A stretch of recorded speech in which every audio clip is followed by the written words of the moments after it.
Oh, I thought that was probably part of the live stream. As we were... No, I just sat back down, didn't know what you guys were talking about. I wasn't gonna, Wasn't safe. It just wasn't safe. No. That's fair. It's not always safe.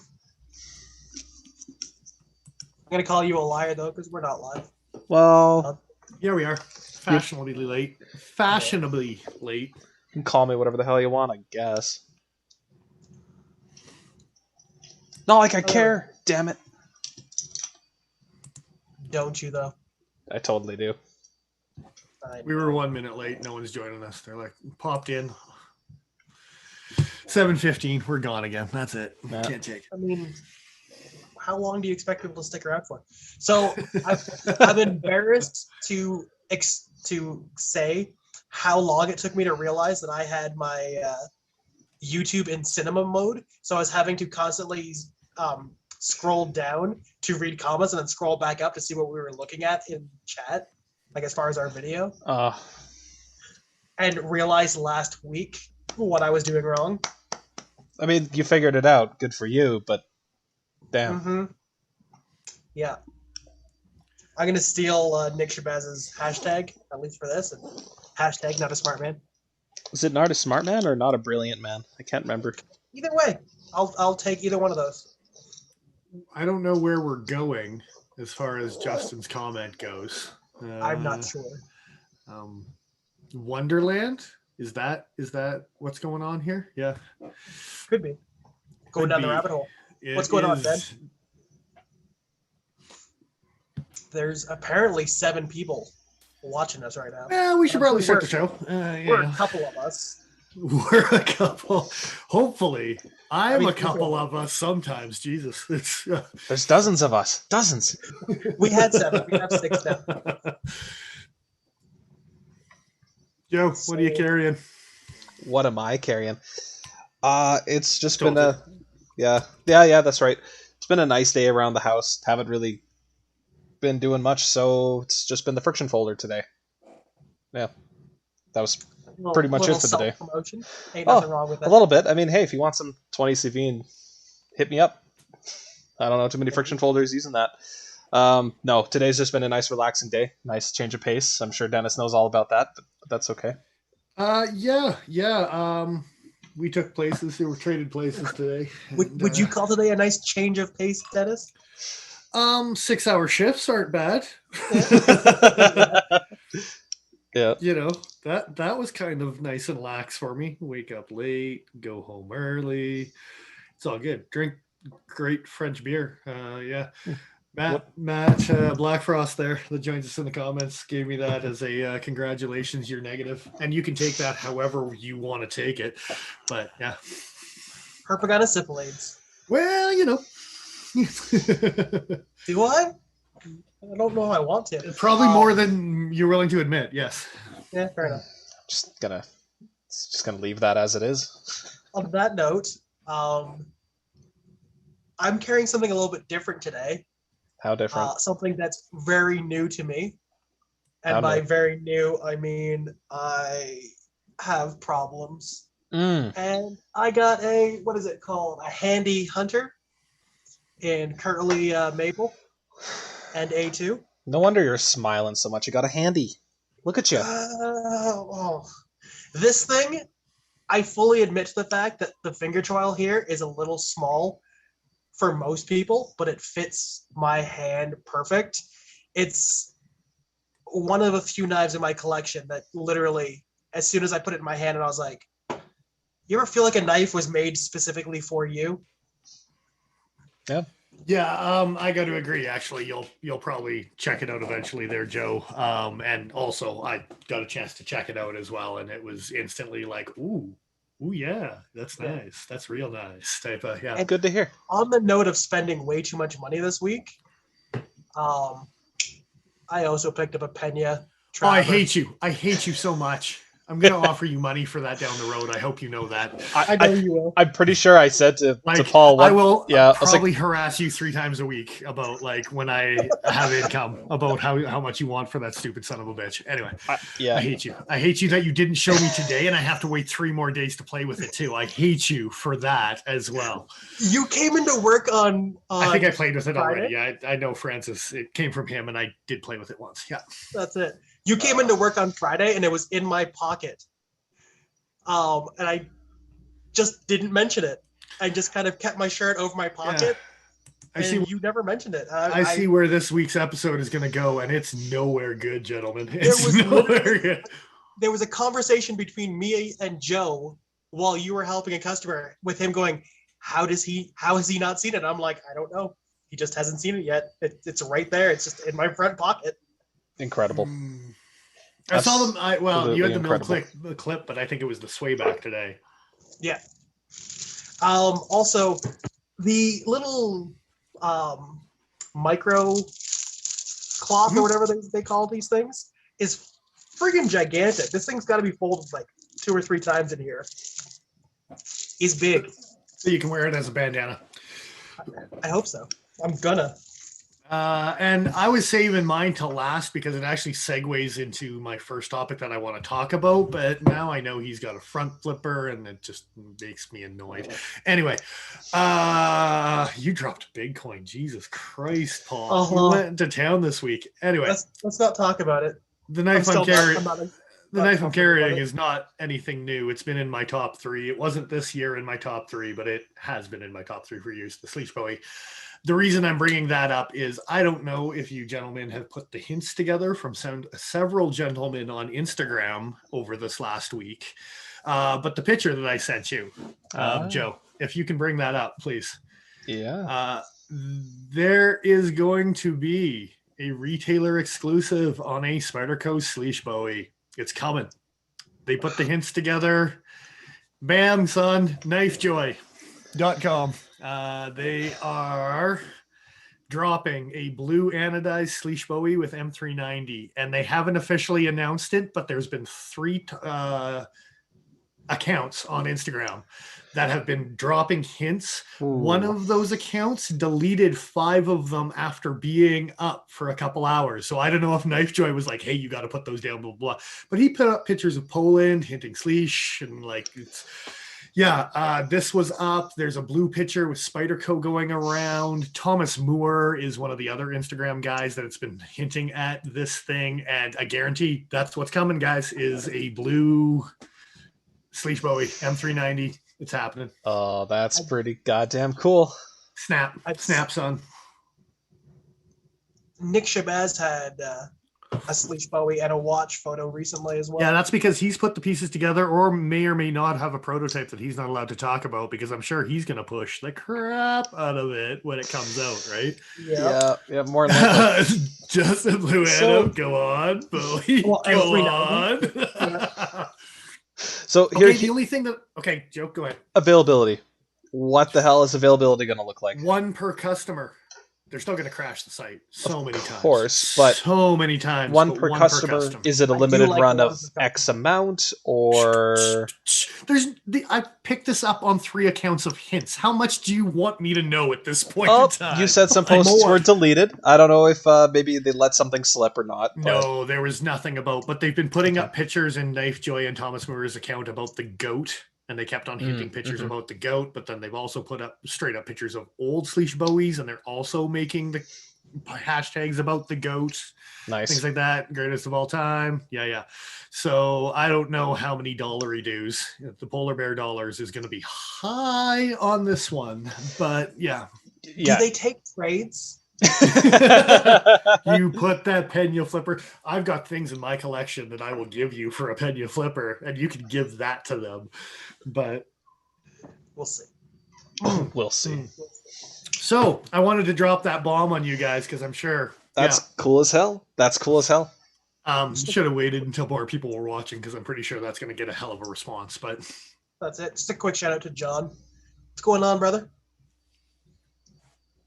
So yeah, and then the little icon with the goat as well on it. They've been like throwing that emoji up, like left, right, and center on old pictures of the Bowie, on this weird, really close-in picture of a Spyderco hole with a blue anno something, and you can't really see much more than that, but yeah. Has the Spyderco hole in the Slysz Bowie always been that close to the edge? I think so. Seems really close. Yep. Fair enough. It is. Yeah. Yeah. It seems really close. I wonder how much more brittle it would be on an M390 compared to XHP. I bet you XHP's got better impact resistance as far as being thinner like that. It's got much less carbide structure and stuff like that in it, it seems. Yeah. Much less vanadium. Not enough to matter, I would imagine. Yeah. So I don't know. They haven't even officially announced it or when the drop is going to be or anything like that. But watch Knifejoy's account because there's going to be stupid news all over the place about That's this. That's super cool. So, and if if I wasn't in Canada, maybe I'd be tempted to place an order for one. But yeah. What I'm super interested about is if this is a hint that there might be more than just an exclusive coming back. If there, yeah. I mean, it's not as if they wouldn't make money selling this Slysz Bowie again. Like, goddamn. People are already hinting about some 2022 products like a skinny shaman and things like that type of idea. And isn't that just a native chief? Kind of. It's like the Big Brother K-Bar was turned into a that weird small big blade lopsided. No, I'm just kidding. No, I like that. No one else is going to like that, but I really like that. I'm sure you do. Like pretty sure Extreme and Microtech and Extreme Ratio already made that knife. Like the Navajas with the crazy skinny handles with the really fat blades on them. Yeah. You said skinny shaman, and I assumed you meant like the one that Jared has that he's got the aftermarket scales for. They're going to be probably doing something. There's been hints about and maybe slim down width wise too, which would also put it into a like kind of native chief kind of category or whatever. But yes, they're already hinting at a modified shaman, something totally else coming out. Yeah. I don't know what a baby shaman would be called in that sort of cultural world. I don't know. I don't think any of us are going to dabble on that because I'm not touching that one. It's just the right thing to do. It's just let that sit there. Yeah. The only thing that I kind of wanted to add before we get into the awesome New York Times article that we were going to talk about was just the fact that Terrain 365 Otter that Nick Shabazz got his hands on to do a bit of a disassembly and a review. I don't know if anybody else has watched the disassembly, but not yet. No. You know how most of his videos are like 10, maybe 15 minutes long? I want to say this one was 22, and most of it was trying to get the scale back on because the center screw, the screw that actually holds the lock bar to the other scale, gave him some legitimate serious problems. You almost heard Nick break during the video, like he wanted to yell at it. Like he may have even like paused the video and left and came back and continued. That's funny. That's funny because the other one that I've seen him give a run for his money is actually the Pleroma, but he was more like commending Elijah Isham for putting a puzzle together. He was like, this is just impressive the whole time he's taking it apart, right? So It's funny that he went opposite direction with this one and just was like losing his He was, like I said, he got the pivot in and he got the screw down by the bail in, but the screw in the middle that if the other two align, that one should align as well, just wouldn't line up for him properly. So like there was points where he was standing up and putting pressure onto the desk to try and get things to clip in. That's always a dangerous game. Yes. He ended up basically just taking it apart back to where he had started and went back from there. And it went back together like that. So there's definitely a good lesson to be learned there as far as take a step back, step away from something, come back, and start from the beginning. You can take that lesson. I prefer to just start to sweat and get frustrated. I've watched you put together a lockback. It's a sweaty ordeal. Well, and I've had lockbacks fight me that weren't machined nicely. They were poorly made, and the well-made lockback actually just clicks together really, really nicely, and you're on your way, right? But I've had some stuff where it got abused, and you're trying to salvage what you can, and I've had some nightmare disassemblies because I'm like, what has happened to make it the way it is? Yeah. Yeah. Yeah. All right, we diving into this. Yeah. Let's jump right in. Okay, so for anyone who wants to follow along in the comments, Ben, John, Justin, Nigel, whoever it may be, Matt may or may not have joined us already. I have no idea. If you just type in the 5 best pocket knives, the New York Times thing will come up. So yeah, that's pretty much the first article. And if it doesn't, it's the Popular Mechanics one that we covered last week, which is also worth a chuckle, but look at the two of them. You can find them fairly easy.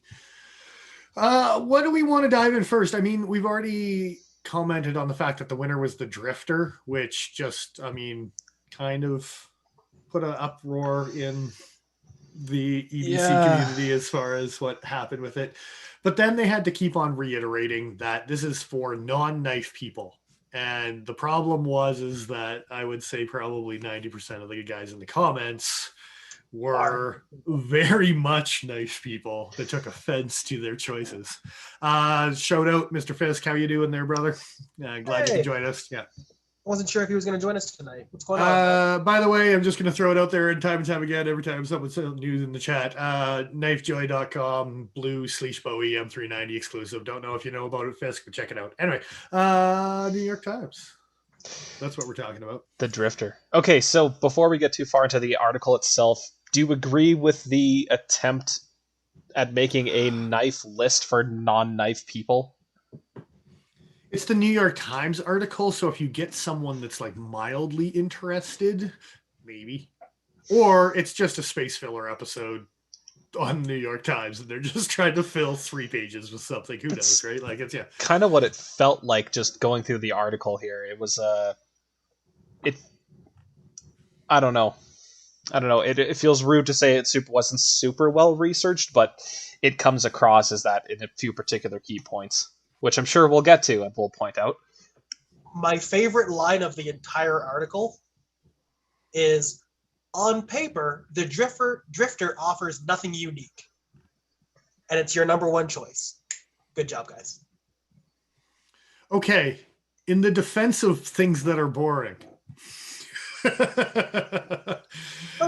I am a big advocate of there is nothing to write home about that knife that I love so much. If there's nothing particularly polarizing, I can agree that's probably a good thing for most people, for most non-knife people who just find themselves in a position where they need a knife. Sure, I guess it makes sense. But you take a look at all the other stuff they're considering, and I'm like, were you really considering all this for non-knife people to begin with? Like, okay, again, I flip-flop on their methodology here and on the idea to begin with. Mr. Fisk is besmirching the name of the Slysz Bowie in chat. Like a monster. Besmirching. Because it's still the best Marcin Slysz design out there. That Spyderco's made, at least. Yeah. I mean, it's one of the better. It hurts my feelings that I agree. It's probably one of the best titanium frame blocks Spyderco's ever made. The action, that's one of them, and I don't know. Like, I'm sure, like it's not some of the drop sheddy stuff that I see Fisk play with recently, but yeah, it doesn't command the aftermarket dollars. Or sorry, it shouldn't command the aftermarket dollars that it does, but it does. Just for the record, I saw one last week, $1,100 US on eBay. Yeah. Whoo. I don't feel so bad about my purchases anymore. Screw you! I'm not trading that one. That's for sure. But for the record, I'm not sure that I'm trading this either. So. Oh no, the dollars, the Polar Bar dollary dues will come out to play for sure. I'm not sure if that's an option either. We'll talk. Anyway, I like to see Ben read the article. Yeah, it was horrendous. There's some things. There's some things to talk about. So I actually made a comment today while we were in the shop. and I want to repeat it actually, as far as there's knives in certain catalogs that people are like, why does that company make that knife? And the Drifter, I think, is one of those knives. The Pizzoda is one of those knives that's a CRKT kind of an equivalent to, but we were talking about the Tenacious today. And why does someone make that knife? Spyderco's got all these knives and they could do so much better. And ergos wise, it's not bad, but then they throw an 8CR steel in it and what the hell type of thing, right? So, the big thing for me, and I actually talked to the guy today that was asking about the Tenacious, and I said, it's a gateway knife. Someone recommended Spyderco, but wasn't specific. Someone recommended CRKT, but wasn't specific about it. But I have a CRKT. I really like it. Go check out that brand if you want a decent pocket knife. This is the knife that's going to get your foot in the door, and then you realize that it's not that great of a knife and you want something nicer. And this is the gateway drug. This is the great gateway drug knife, whether it's a Pizzoda, whether it's a Drifter, whether it's a Tenacious, right? He got it in his hands, the Tenacious, and he was like, oh, the ergos is actually really good, but why 8CR? Yeah. Anyway, Paul, what were you going to say? Well, I was going to say, as far as the action goes on the Drifter, how would you describe the action? For a $50 knife, it's not bad. It's not butter smooth, but it's flickable, right? Like it's acceptable. It's enjoyable. Like, let's put it that way. Would you describe the most impressive thing about the knife being the smoothness of its pivot action? I would say probably, yeah. I mean, I like the hollow grind on it. Blade geometry is decent. That's what I'm saying. I'm just taking shots at the wrote this article. Sorry. As we go into a deep dive, we'll realize that the 8CR is the main thing that keeps on coming up over and over again on why this knife is inadequate in most ways. You put this knife in an S30 and people would be like, hey, that's a cool little knife. Did Buck make that? Yeah. Like it's yeah. Hurts my feelings. Sorry. So yeah. Where do we want to go from here? Well, I mean, I guess we could talk about the knives it was competing against. Well, the competition itself and like everything we recommend, there's just so much in this article. I think we do need to do some serious skimming, but like, yeah. Like the next one down, the runner-up was the Blue Ridge Knives Essie Zancudo. Okay. That got a bit of a smile there. Hey, Paul, why did yeah, tell us about that. For the record, that's one of my notes. So Blue Ridge is a middleman supplier of wholesale distributor is that what works. You would call that's a better name for it. Yes. Wholesale distributor of knives and camp gear and sharpening equipment and a bunch of other knife adjacent things. They are not a knife company. They don't make knives, as far as I know. They don't make knives. They don't get design some knives. Exclusives, like everyone else does. They have exclusives, yes. But they're not making them. They're getting them made for them by the company they're getting the exclusives from, no? Whether it's a Kershaw, because the Damascus leeks, the Damascus shallots, if you ever see those out there, they are a Blue Ridge exclusive. Whichever retailer was selling those got them from the Blue Ridge catalog, for sure. Yeah. And there's hundreds, if not thousands, of retailers that get knives from the Blue Ridge catalog. Yes. That's a fancy knife you got there, man. Yeah, I'm happy I still have it. So what are you showing off there? Damascus Skyline. Damascus Skyline. Look at that guy go. Yeah. That's a fun little knife. So I don't know if you got to the footnote part of that, Paul. The footnote about the Zancudo? No. So if you type in the word footnotes, Joe. I'll read it out here. Please do. The Zancudo is manufactured by Blue Ridge Knives, but designed by Essie, a popular maker of fixed blade knives. Most knife reviewers, as well as the retailer Blade HQ, call it the Essie Zancudo, but a few other retailers, such as Amazon, call it the Blue Ridge Zancudo. Jump back. Yeah. Oh, jump back would be the link. But yeah. Jump back would be go back to where the number one footnote actually occurs. So let's go back to that knife. Just one thing, just real quick. He had input from a guy in the knife community, right? 2 Did guys. the guy not? If not, maybe 3 guys. I'm not 100% Yes. sure, but at least 2 guys. How did that make it through?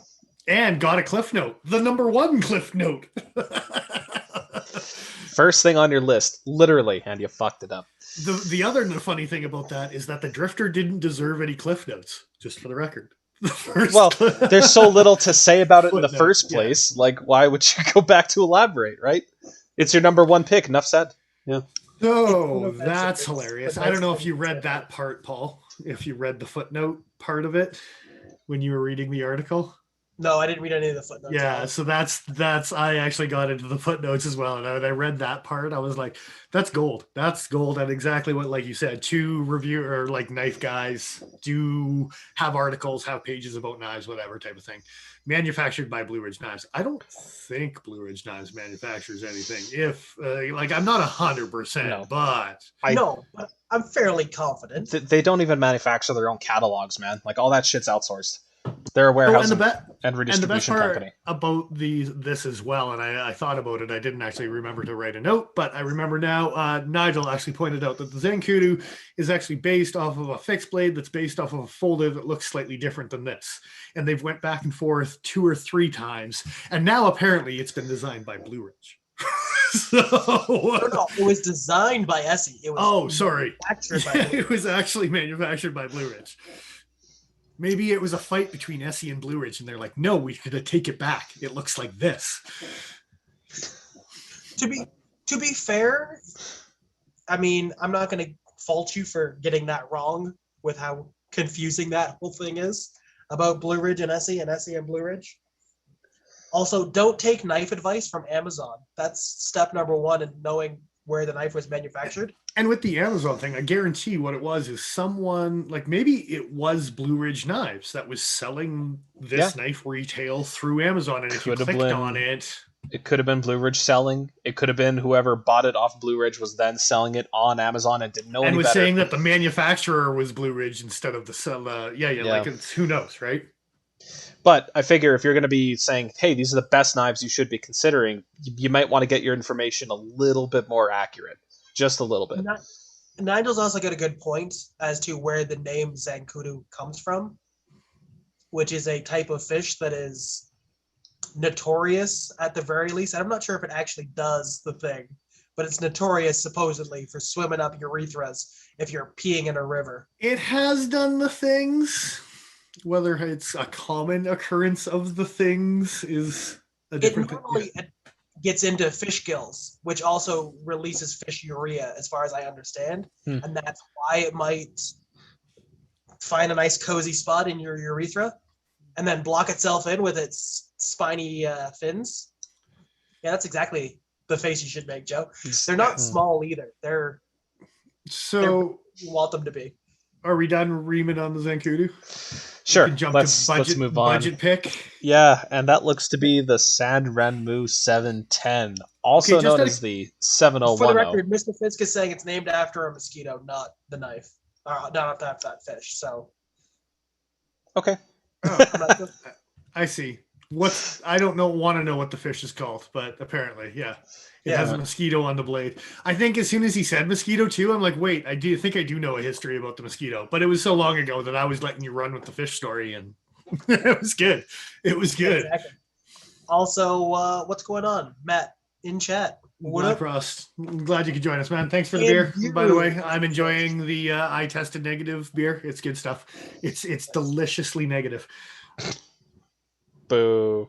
I want you to click on that $17 from Amazon. Can it go to anything? Does Sanrenmu have this knife even available?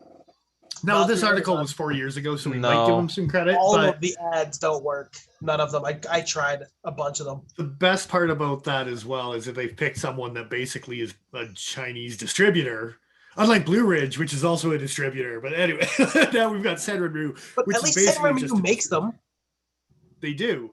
But they are so busy making other things for other people that to get an actual Sanrenmu blade apparently is kind of maybe a little bit hard. I don't know. Let's be honest as to what this is. That Sanrenmu 710 is a clone of a Sabenza.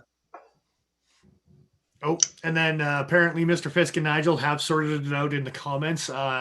Nigel is thinking of the Kanduru. Yeah. Okay. which is also Yeah. a folding, and I think they made a fixed, and I think they made a folding version of the Kanduru as well. Yeah. So yeah, copy of the Sebenza, Sebenza. Yeah. kind of, but it's tiny. It's the same size as a Drifter. So the same size as a small Sebenza. And the small Sebenza is even a little bit bigger than a Drifter is. Yeah. Yeah. Yeah. And to be fair, this is not an identical knife to the No. Sebenza. No one's gonna confuse. No one's gonna confuse the Salmon 710 for the Sebenza. No way. But it has a Hinderer slicer grind, and then it kind of looks like it's got some old Brian Ty texturing from Lone Wolf knives back in the day. So they took 3 or 4 designs and were like, we can make this a thing. For sure we can. It kind of Absolutely. reminded me of the texture from like a Kershaw Blur, but Sandra Mew didn't realize that it was rubber inlays, and we're like, we'll just grind that in. And sometimes available for less than $10. That better be your budget pick. If that's what's in the comments, Jesus Christ. yeah. Sam Remu 710, also known as the 7010. Why would they have 2 names for the same knife? Unless it's 2 knives that are the same but different sizes, maybe? I am not an expert when it comes to Sanrenmu. I'm going to go with Google Translate. Decided there was a 0 in there. And that's why on some ads you will see a 0 in there. That's fair. Because their Amazon ad linked it to a non-existent ad that may or may not have a 0 in that code through Google Translate where the ad was put up. From now on, if I ever say, the 710, referring to a knife, this is the knife I'm talking about. It's not the William Henry from... I was going to say, how dare you, sir? How dare you? I'm just seeing if I can stir up Mr. Fisk in chat with that one. Sir. All right. Anyway. It's a delightful knife. They should bring that knife back. Where did you get that one again? Well, you got it from a combo deal I believe I set you up with. And then with the stipulation that I would probably buy that off of you and you would make it out like a bandit. Which you kind of did. You kind of did. Yeah. So. I ended up with a swayback and the 0055 out of that. But I got it from you. Yes, that's correct. Yeah. Sorry, I had to give you shit before I actually gave you an answer. All right, on to, I think the Saturday movie we could just skip over. I don't know if you guys saw anything about it. So the upgrade pick is the Mini Griptilian. And I understand the choice here, but this is like, I feel like there are steps in between the Drifter and the Mini Griptilian. I don't know. Okay, and then also in the comments, and I'm sure we'll get there as well, is that the upgraded pick gets some serious upgrades in the comment. That's for sure. It is definitely not for knife people because they're dropping names like Sebenzas and crap like that in some of the comments. And you're like, okay, like take who this article was written for type of idea, right? So for sure. But the article didn't make the mistake of calling the Mini Griptilian a luxury knife, which it is, like you were saying about the Drifter as far as being like, it's the thing that gets you in the door. This is the knife that gets you in the door as far as like starting to play with fancier steels. Here, play with the S30 or they used to be 154, but when things like that. When you say luxury, you think things like aluminum handle scales that have been 3D machined, or like you got inlays, or it's carbon fiber, or it's contours, something, not just injection molded plastic.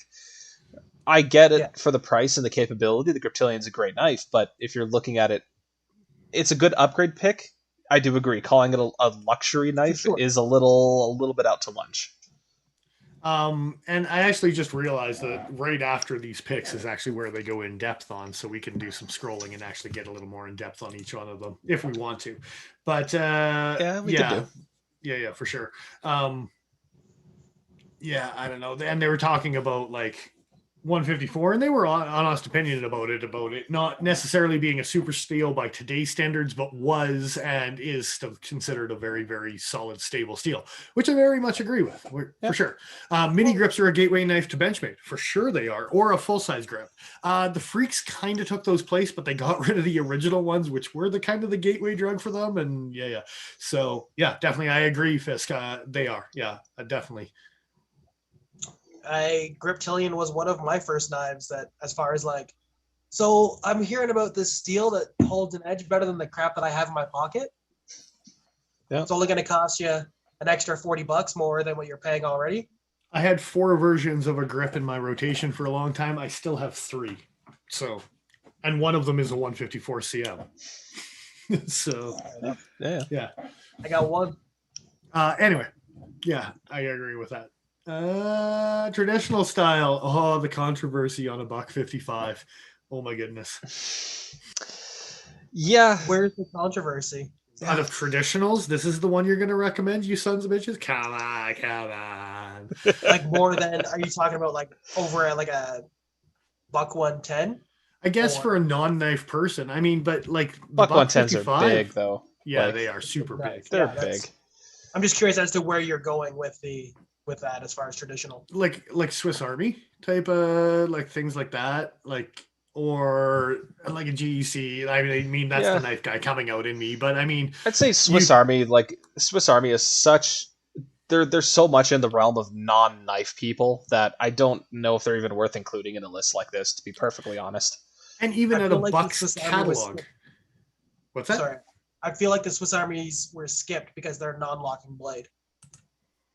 And this at least has a lock. I think they did actually make a comment about that, if I remember correctly, for sure. Fair enough. Sorry, what were you saying there, Dennis? Even in Buck's catalog themselves, like, yes, the 55 is a decent knife, but there is locking blades that are more traditional, like the one you were showing off. I forget what the number was, slightly smaller, blah, blah, blah type of thing, right? Oh, yeah.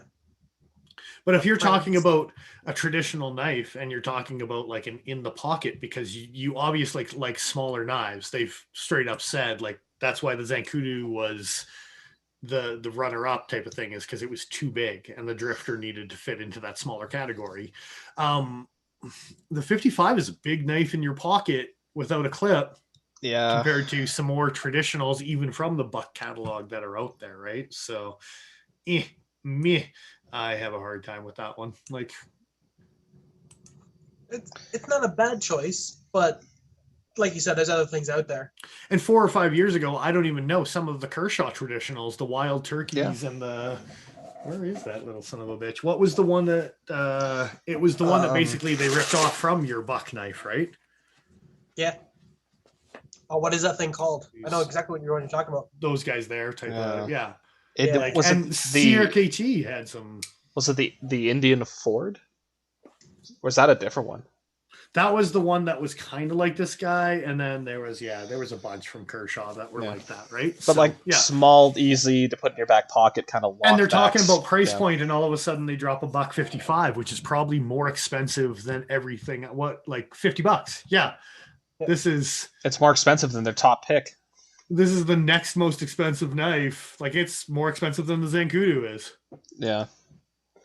Just a quick shout out to Francis in chat. Hey, man. What's going on, man? I'm enjoying the new knife. Yeah, that was just for you. For the record. I have so many issues with what is happening with all the new knives that don't belong to me right now. Yep. Ranch Boss, that's way too big. Come on. And they didn't put a half stop in. I had to do it myself. That's crap. And yes, you did miss the reaction. It was quite the reaction when we repost this by tomorrow morning. Watch the first 10 minutes again. There's also a hint, and now you're here, Francis. Knifejoy.com, blue Slysz Bowie M390 limited edition. If you haven't heard about it, they've hinted the crap out of it, and it's happening. So go check that out, Francis, for sure. Knifejoy.com. Just a quick aside back to the Handy Hunter. I sent a photo of this to Mr. Fisk, and it's the first time I bought a knife that I know of where he actually liked it. Oh, good for you. Well, you know, I agree with Fisk's opinion sometimes. Yeah. It's a nice little blade. I had to put the sometimes just for the record. Yeah. Okay, are we done ragging on the 55? I think so. So now we're on to, there's a list of everything they recommend. Then there's the research category. Why you should trust us, who this is for, how we picked. Shipped to Canada? No, I don't think so. Who Also, doesn't ship Knifejoy? what's going on with Dick Richards in chat? Dick Richards, thank you, Joy. Yeah, I didn't realize Knifejoy doesn't ship to Canada, but you got to go talk to a man about a horse with a PO box in the States. Fisk, no. don't harass Fisk. I'm not. Well, maybe harass Fisk a little bit, but I'm not encouraging it. Don't harass him. It's not about this. I was just gonna say you can bug him. Just I'm such a dick. I'm gonna get blocked. That's. Do you want to talk about why we should trust the writers of the article? Okay. So how long do we have on this bad boy? We got some time. We don't. It's 20 minutes until we've hit the hour marker. Don't worry about it. we haven't even got into the comments. We're gonna have a break and post 2 videos this week. That's what's gonna happen. Well, let's hurry up then. Let's quit talking about Mr. Fisk. Sorry, Paul. The biggest thing out of all of those categories on why they should trust us, blah, blah, blah, I don't know if we should go through them all, but the competition is the one that stands out to me is what knives they actually tested other than. All right. That was kind of the one thing that was the standout. Yeah. Mr. Fisk in chat. Yes, mail me all the knives. See how well that works out for you. No, that's placing a lot of trust. Yeah.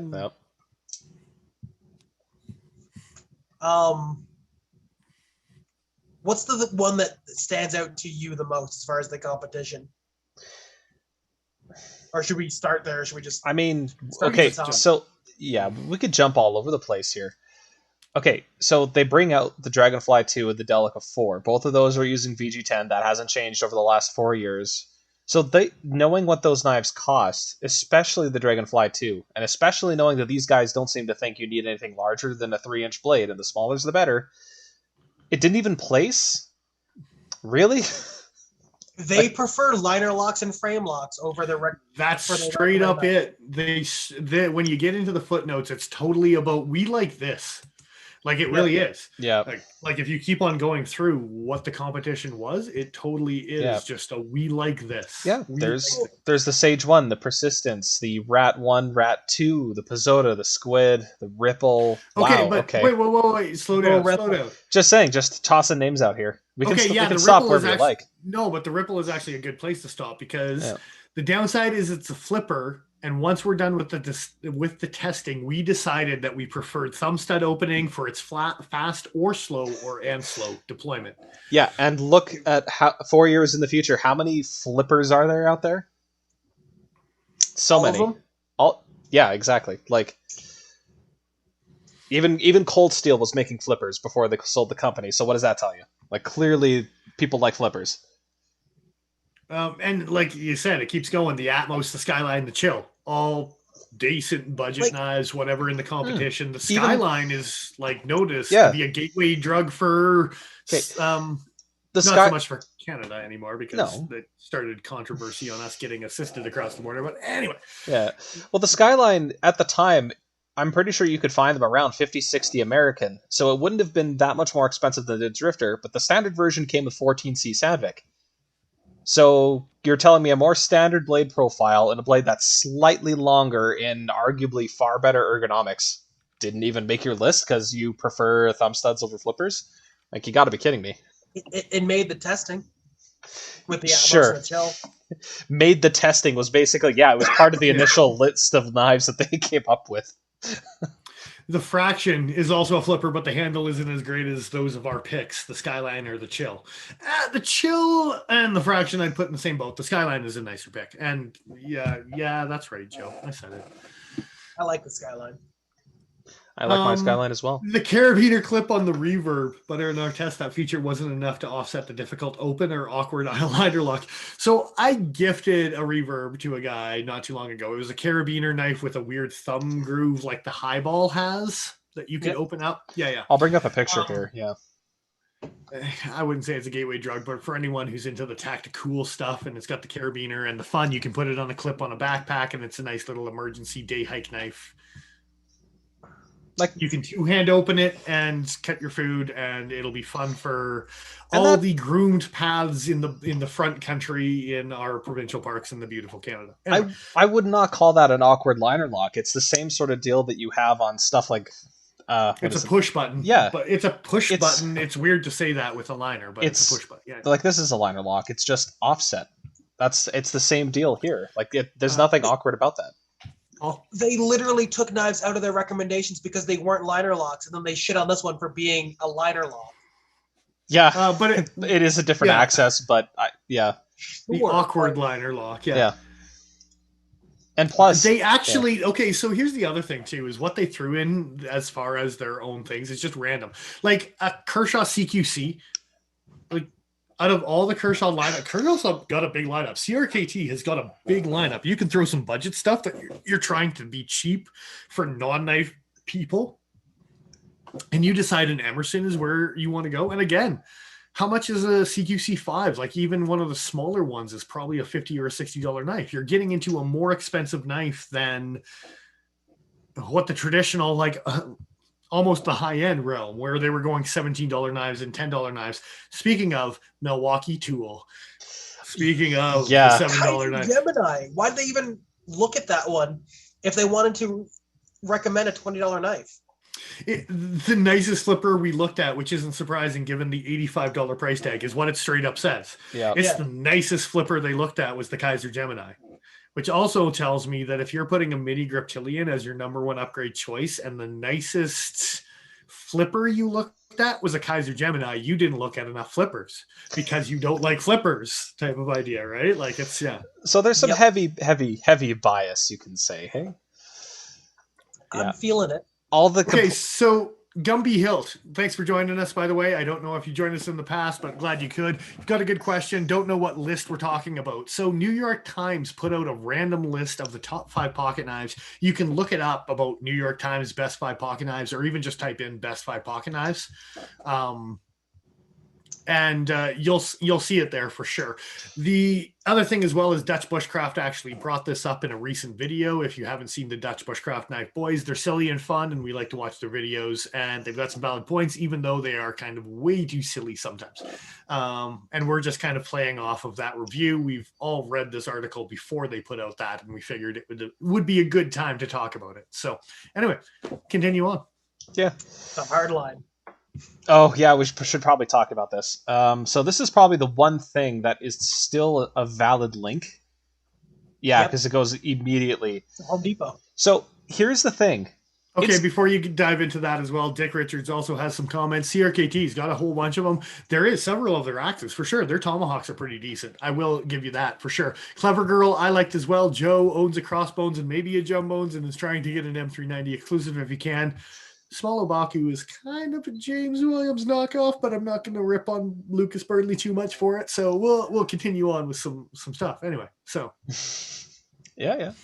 Anyway, continue on, Joe. Milwaukee, right to Home Depot. You bet it is. Yeah. So they're saying it's actually made with D2. Yeah. At 80K. What? Yeah. D2 tool steel, it didn't even place. Extreme wear resistance. I have to click that link. Where 70? Oh, wait, that's not the same knife. Wait, that is the same knife. Yep. Interesting. Okay, so when I actually thought they were talking about was the Milwaukee press button red handled gravity knife, for some reason you can actually get in Canada, which they shouldn't be allowed. Home Depot, you should bust those guys. Bust them in Canada for selling gravity knives. Anyway. Yeah. I'm Get a dick. Get no one's watching. No one watching that cares. Anyway. Yeah. But like, the hardline is a titanium frame lock with D2 apparently that they sell. Titanium. No. Steel. It's steel. Yeah, what am I talking about? That's silly. But it's a flipper with ball bearings. It might be titanium coating. Flipper with ball bearings, sir. To be used on a job site, it's a terrible idea. You're going to get sawdust all up in that bitch. They black coated the D2. What are you talking about?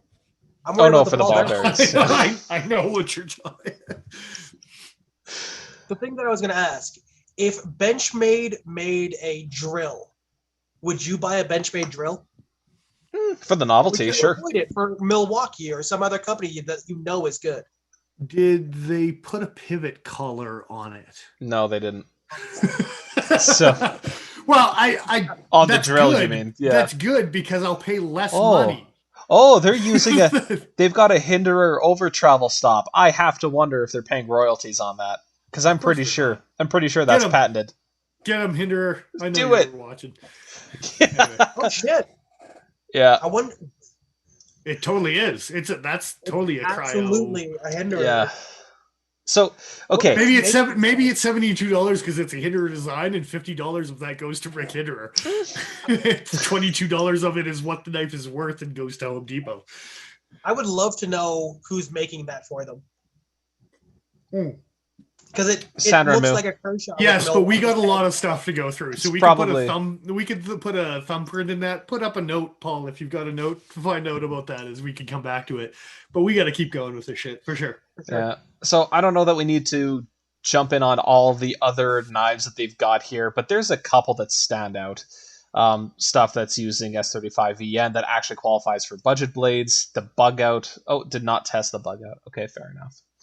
No, because it's an outdoor knife. Okay, so if you scroll right up to the very top of the article, the reason that they updated this in January of 2021 is that they considered the bug out, and they had to update it for considering the bug out because there was so many goddamn comments about the bug out being the number one pick. They're like, fine, we'll look at the bug out. It's still too big. It's an outdoors knife. No, sorry, that's what it was. Outdoors knife is the issue. The Zancudo is not, or the Rat 1 and 2 aren't, or overall, this knife is designed for outdoor use, which means I better be standing not in a building when I decide to cut something with the bug out. That's what it means. Okay. And that would have to be standing in a parking lot. Just run out into a parking lot, cut some stuff, run back in. Do what you need to do. I will come back to this later, but my biggest problem with this article as a whole, it assumes that there is no use for a larger blade. It assumes that you're in this weird office space at all times, and that's the only thing you do. Well, wait till we get the comments, man. Yeah. Talk about the office. The office junkies come back in like a "why would you ever need a knife" comment type of stuff. Right? I saw a few of them. Yeah. We got some comments. Paul, I just want a quick shout out to Jared in chat. You bet, brother. Also, Hinder is laughing all the way to the bank. That's Jared's. Sorry. That's Jared's comment. Yeah, Hinder all the way to the bank. Like I said, $50 American is going to. Yeah. Justin, y'all realize how big of a company Milwaukee is, right?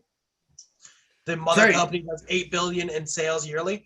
That is the most random thing for you to have in your brain, Justin. Dude, talk to Justin when it's a slow day. He has random things in his mind, my friend. That's what I'm saying. And it's fantastic. My brain is full of useless information, and it's still getting filled up by him. Fantastic. It's fantastic things. Yeah, and for the whole Hinder design laughing all the way to the bag, I don't even know. I don't know if he's got anything like that going on, but it wouldn't surprise me if he just whatever. And then it kind of made me laugh, like when he's talking about how deep Home Depot goes. What's the chances that Senran Mu actually makes Milwaukee in the first place? Like with D2 and ball bearing and so probably made in China. It's probably made by Senran Mu. Like it's easily. Anything else we want to talk about the knives that weren't reviewed, or we want to move on? Okay, they discounted assisted opening completely. Blurs, Cryo, Leaks, Scallion, Sog Flash 2, blah, blah, blah. They gave day in court for a Skyline just because it didn't have a spring assist, even though it was still a flipper, and they discredited it for the flipper thing. But they also took out all the spring assisted stuff just for the hell of it because we didn't like a spring assisted. It comes back to we didn't like this. So apparently Kershaw didn't pay enough. Yeah, evidently. Well, they paid enough to get on the list because there's a whole bunch of companies that didn't even get on the list that are going like, "Hey boys, here we are. How you doing? I'm Boker. I got some Boker Plus stuff that's inconsistent quality, but you don't care about that because you're New York Times. Get on that shit." All these knife companies at the window just looking at Blue Ridge going, so here, why was he invited? Here's another thing. They're looking for budget blades, clearly. They're looking for small stuff, and they completely disregard Opinel. And they say that they don't look at them because of the shrinking and swelling of wood handles. Okay, if you're in an outdoor environment for long periods of time and you're not taking care of your shit, okay, maybe that's a valid concern. Maybe non-knife people not taking care of their shit. But if you think about somebody in their proposed scenario, well, I'm assuming their assumed scenario, you're not outdoors because they're discounting outdoors knives. So you're in an indoor setting. This knife is going to sit in your pocket until you need it, and it needs to be non-threatening because it can't be assisted opening. It can't be over 3 inches. Why would this not be like the top pick for your traditional pick or whatever? There are a few knives less threatening than an open L. Yeah, like a Swiss Army knife might be the only other one, only because most of the open Ls I think use the ring lock at this point. I think that's the only reason why the open L was even considered, where the Swiss Army knives weren't. Okay, we got to go to the cliff notes or the footnotes or whatever. All right, right down to the very end. We got to jump on number 6. Everything else is whatever, except for number 1, which is freaking hilarious. But, yes, that was some good fun. Yeah. Actually, number 3 is not bad to jump on. Knife Retailer Blade HQ did a comparison. There you go. Wow, words. Let's do that. Frame lock, backs, liner locks, founder liner lock on average could hold 243 pounds of weight before failing. Okay, you saw that test. They put zip ties around the handles and then pulled the blade until the blade gave way. They put the zip tie around a lockback so it was pressing against the lockback and gave out. And then they still gave it credit for that. They didn't say anything about it. That test in particular, if you go and watch it, they put, and I didn't know about this until we're talking about it right now, but I've watched that test. And if you actually watch some of the Spydercos with the lockbacks, the zip tie engages the lockback and makes the lock actually give out to fail it. And they didn't do anything about it. And you're like, yep, that's why a liner lock wins. And they didn't put a triad lock even up to anything. They just used Spydercos, I believe, for lockbacks. To be fair, triad lock would probably kick the shit out of all the other locks. I'm just saying, the number 3 thing is so full of crap because if you watch that video, it's not a reliable video. No. Yeah, I just want to point out, too, Gumby Hilt is asking in chat, small budget blades, did Civivi make the list? This list came out, I think, before Civivi existed as a company. It was along the same line. I think there is some comments, but I think the comments were made because there's 4 years of comments. This article came out 4 years ago and was updated in January for the bug out to be a consideration because there were so many comments about the bug out. And then DBK, because it got updated in January, it put on a whole bunch of radar. I read this review 2 weeks before DBK actually did the video on it, and it made me chuckle, and that's what made me watch the DBK video in the first place, is because I had read the article and I was like, all right, let's see what these boys have to say. For the record, DBK actually used a stainless steel frame-locked version of the Drifter, and New York Times actually gives the G10 liner lock the number 1 choice. If you look at the picture, the images, Grip. And I would agree. I would agree with that distinction for sure. So anyway, no, it's all good, man. Gumby Hilt, no, you're bad at all. It's just, they're all over the map, and we're here to rag on them. That's what we're here for tonight, for sure. Speaking of ragging, 0.6, what did you want to bring up with the? Okay, so like the first sentence, Dan Jackson, Tony Scalabrini, both raised the possibility that San Remo actually manufactured the Drifter for CRKT. Look at the brackets after that. They didn't know for sure. Oh, no, sorry, not the brackets after that. The construction of the Drifter in the 710 is very similar. Same screws, finished the same way. It looks like it was made by the same company, just in theory. So, because there is a picture of the San Remo next to the Drifter. I think it's higher up above the footnotes. Like having I think they have them side by side. And you don't realize how close they are. If you scroll up, there is pictures. There we go. Yeah. I see him. I'm going to go back down, then I'll swap over to that picture. Anyway, yeah. Oh. Wow. Yeah. You just don't know. You just don't know until you see it. Yes, they did not, Dick Richards, for sure, they did not test a triad lock for a lockback. They used Spyderco, I think it was a Delica or an Endura or a Stretch or something, just random middle of the road. Yeah. So that's the article. We ready to jump into some comments here? Or is there anything else about the article you want to talk about? Wait. We got to talk about our guide. Doug Mahoney has taken us down this rabbit hole, and we have to thank Doug Mahoney for 4 years worth of BS comments that we're about to dive into. For a second there, I thought you were doxing him. No. No. By all means, all the credit to the man. He lives in a 250-year-old farmhouse, according to this, and has spent 4 years gutting and rebuilding it. So, I mean, honestly, you might think about having a pocket knife if that's the task you're jumping He down. also raises sheep and has a dairy cow he milks every day. One dairy cow. That poor cow. Her name is Mabel. I was going to say Betsy. She never. Easy. Betsy's a good one. Yeah. She never asked for this.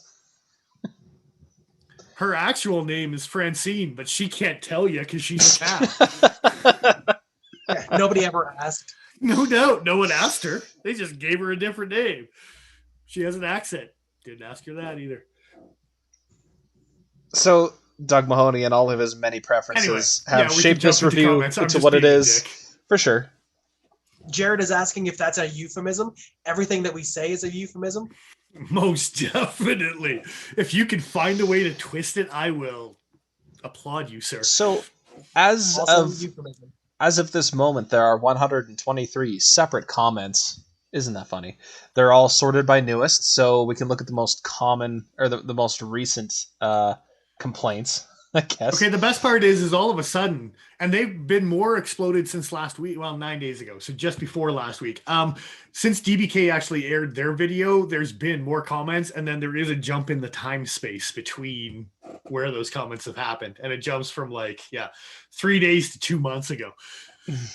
Which is probably 2 months ago is probably when it came up in my Google feed on my phone, and I just happened to read it because I'm a stupid knife guy that needs to read stupid articles about people that don't know anything about knives. And we're talking my news feed. All I get is hockey and UFC. I don't even watch hockey.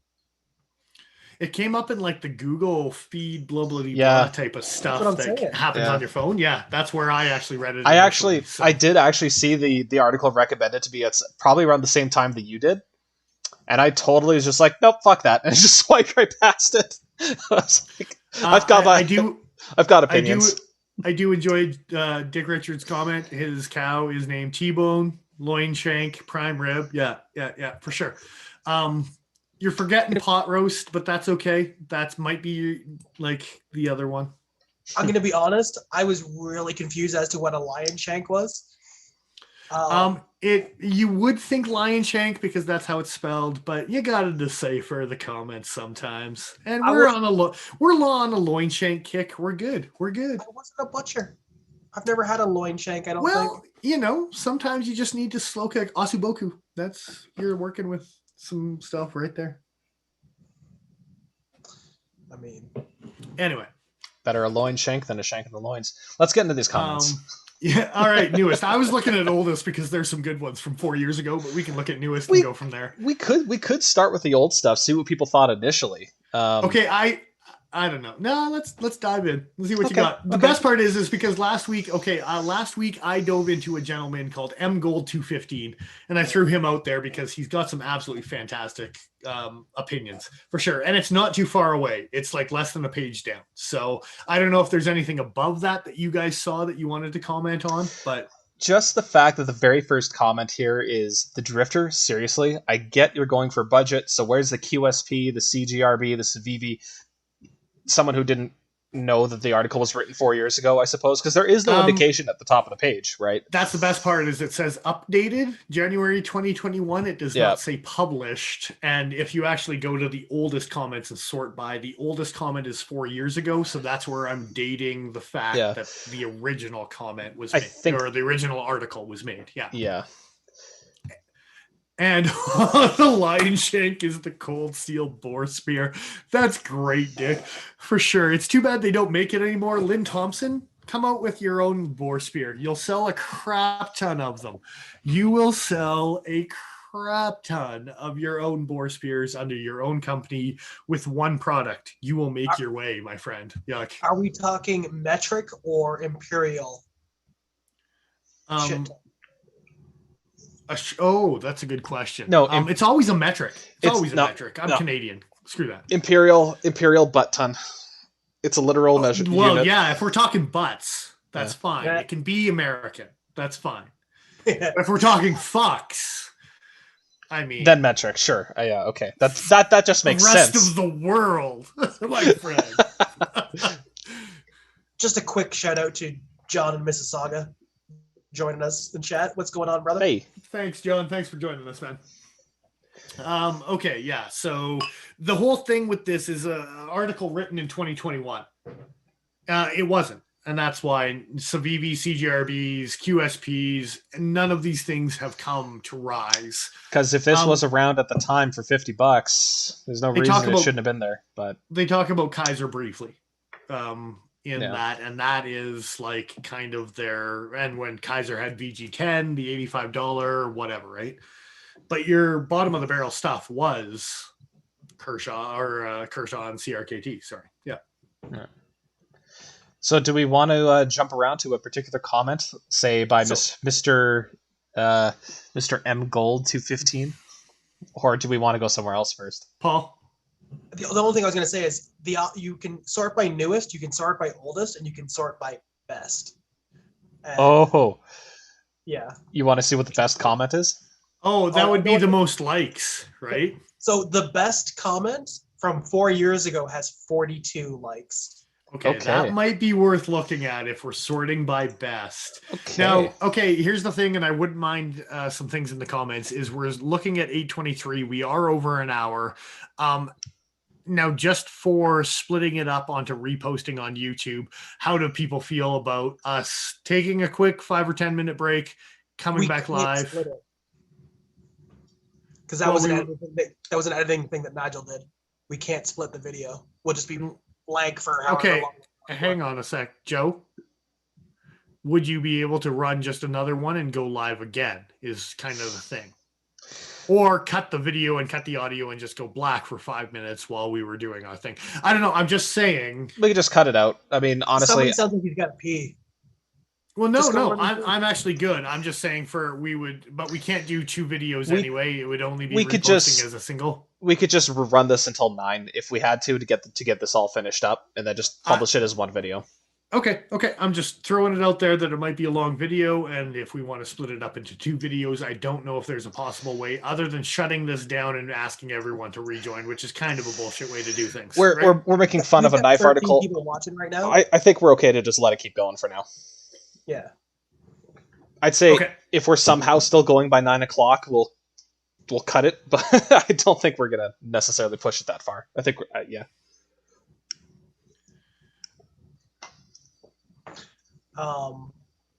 So the best comment is basically saying how all the other knives are hideous, except perhaps the buck. Okay. All right. Well, that's a hell of an opinion. 42 likes for that. Every knife is hideous. Okay, and it was 4 years ago, so it was close to. Yeah, and then a response to that from 6 months ago. So that's the best part. Someone chimed in 3.5 years later. Was like, I don't know. I have Benchmade. You're wrong. That's gold. That's gold. That's pretty good stuff. Oh man. First of all, Dick Richards, I know it's completely off the track on the comments here, but don't raise possums, man. Just let them go wild. That's your first mistake right there. Yeah, it was Mortal Kombat. I'm sure. The get over here thing happened a couple times, I'm sure. But my favorite response though is just the person says, Chris Reeves Sabenza in response to this guy's thing about the knives being ugly. Yeah. Okay, just for the record, 4 years ago too. He made that comment much earlier than the other dude did. He just right off the bat. Yeah. But like this guy's talking about the knife should be worth passing down. And again, we can link you back to the very beginning of the article where they talk about this is for somebody that's not a knife guy. First knife in your pocket. What do you buy? So clearly, here's talking about heirlooms. I do believe that description was also part of their update, and I don't know if it was a 2021 update, but I think that like who we picked this knife for thing happened after the actual article, and I think it was because of the comments. Because of stuff like this. And that section where they're like, who we picked this for, and this was a knife for non-knife people, I think came up because there was so many people that were just like, blah, blah, blah, what the hell? And they were like, no, we're talking about a knife for people that aren't into knives, that, like I said, I have a Benchmade, I have a Spyderco, I have a CRKT, go get one of those, you'll probably be happy with it type of attitude, right? Some mad shade from Richard Henry here. Holy shit. Sorry. Oh, the best part is, who? Richard Henry? Yeah, there was a comment further down here. CRKT drifters are lame, bad steel and too small. Blah blah blah. Picks that would have been better: SOG Flash 2 budget knife, Sabenza 21 high end, Benchmade 940, Spyderco Para 2 ZT, and this was from 10 months ago. Okay, you skipped right over M Gold 215. Come on. I did. Well, we'll go back to him. I was just flipping through, but just, I know you were flipping through, and you can appreciate that. But let's get to... We'll go to Mr. Gold. Just wanted to say Richard Henry saying here, anyone that would waste money on a Sabenza is crazy. Fisk, a 35-year-old design with a steel not heat treated properly. Yeah, by the guy who designed the steel, or at least had a heavy hand in its development. The people that buy those don't really use them, mostly paying for a name. Many other way better knives that only cost $150. So people have opinions. That's a good way to say it. I'm not going to go through the rest of that comment because it's pretty long, but you said you M Gold 21. You want to talk? Of course. 6 months ago, that's where he deep dives, and then people attack him, and it was 6 months ago, and then he responds, and it was fantastic. Yeah. The comments, Mr. Fisk, it brings me joy to know that there is a world record possum. There has to be. And of course, this possum needs weighing. If someone saw a possum fat enough to be like, I can go over and pick that up and put it on a scale, go find a scale, dude. Like, seriously. Or leave and go find a scale, because it's fat enough, it's not probably traveling very far, and you can come back and weigh that shit right there. The weirdest thing that I ever saw when I still lived at home was riding my bike past a possum. I was 20-something years old. I'm guessing you're in Ontario still, because they don't have possums in Alberta. But no, and they have them only in Southern Ontario. I had no idea that they were there at all. I'd never seen one in 20-odd years of my life. I thought they were a Southern United States thing. And I rode my bike past it, and it like stopped what it was doing and hissed at me, and it freaked me right out. Good stuff. Yeah, that's all I wanted to say about possums. So there. Okay, so we're going to jump in. M Gold 215. I'm going back. We're going to get through this episode one way or another. Goddammit. Yeah. First, this reads like it was written by someone who knows nothing about knives. That's how the comment chain opens. Okay, all right. That's introductory statement. That's how we're playing this card. Okay, second paragraph gets even better. It steamrolls on it. First, there is no one who knows anything about knives there is no one who knows anything about knives who has the Mini Griptilian over the Mini Bug Out or Bug Out Mini Bug Out. I know you initially wrote this before the Bug Out was released, but the fact that you didn't even mention the Bug Out, the popular knife of the past decade, is very lazy. His second paragraph talks about, you didn't know that this knife existed, how dare you? But the fact that you didn't consider this knife that didn't exist is horrendously lazy. I Twitch that I've had for a week is back, for the record. Yeah, I believe it. So, okay, just for the record too, anything who knows anything about knives, 3 normal Griptilians, 1 Mini Griptilian, don't own a Bug Out. But let's say this: a decade ago, when Griptilians were a thing, you could get them for $100. You could get them for $105 4 years ago when they were a thing on Amazon. Good luck trying to find a Bug Out for way more, like double the price nowadays, because the Bug Outs are pushing. Dennis doesn't know anything about knives, according to this article. Nothing about knives. That's what he said. I'm not saying it. Neither does Tony Scalabrini, who got sued by Microtech and maybe. Apparently. Yeah. Anyway, that didn't happen 4 years. Well, No. that was probably close to 4 years ago, actually. All that happened, yeah. But it goes further. The third, I don't even know. But yeah, he just dives deep down into personal shots. But then he has, it would probably look something more like this. And if you read the something more like this list, it's great.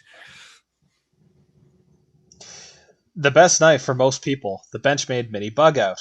The runner-up, the Spyderco Para 3 Lightweight, also great, Civivi Elementum. The upgrade pick, the Zero Tolerance 0450. The serrated option, Spyderco Dragonfly 2 Salt. And the budget pick, Kershaw Cryo 2. He changed a category. There's not a traditional option anymore. There's a serrated option, though. Gold. That's gold. Where you're like, it's in the name. It gold, man. That's not even worth looking at. God damn it. Same guy who thinks that a good upgrade option is something that is like double the price of literally everything else in the category. What their upgrade option actually was, like, type of thing, Jesus right? Balls, okay, man. And then the other thing is the also great, the upgrade, blah, blah, blah. Everything that New York Times picked was size-friendly, not scary, blibbity, blibbity, blah. All of those choices are not non-knife people, not size-scary options. The Mini Para Bug Out 3, maybe the Spyderco Dragonfly, but it's fully serrated, so there's a little bit of nastiness on the there. line of being the same size as like a Drifter. But a Para 3 Lightweight is way too big. A Civivi Elementum, a 450. So you may think that, oh, yeah, sure, even though it's fully serrated, it's a Dragonfly. It's not that aggressive. I don't know. You look at the cricket here. You can't tell me that doesn't have an aggressive... It's mean. It's kind of nasty looking. And why the salt? Why are you making me pay more money for shitty H1? Exactly. Like, he works for Spyderco. Golden, Colorado. He's from Golden, Colorado. But then the budget pick, and this is 6 months ago, my friend, and he rags, first paragraph, rags about... Second paragraph? Third paragraph? I don't even know anymore. CJRB. Okay. Oh, no, that was a different dude. Sorry. CJRB, blah, blah, blah type of thing. He doesn't consider that, and he still gives the budget pick to the Cryo 2. Yeah. Now, I was talking to people about a gateway drug earlier in this episode and earlier today when I was talking, and I talked about the Cryo being a gateway drug knife for Kershaw. Isn't the Elementum actually cheaper than the Cryo 2? It is nowadays, yes. Yeah. For sure. So when 4 years ago, maybe not so much. No, but you were going to say that was your gateway. But this comment was 6 months ago. It's the first knife I bought in the shop. So even within he didn't talk about any sort of. So even within Chinese his own manufacturer, even though probably Sandra Ramu is making the Cryo 2 as well, because I've seen Kershaw knockoffs that may or may not be coming from Sandra Ramu that are being paid from other people, right? Yeah. So. Now, the best part is may or may not be. You have to use the term may or may not be. And I do. I like that term. Let me tell you. The best part is 6 months ago, right after this comment was made, Truss, spot on. Spot on. Spot on, my friend. I don't know. Have you nothing to say about the BS that was the six paragraphs of an essay? Impressive. It's just impressive is what it is.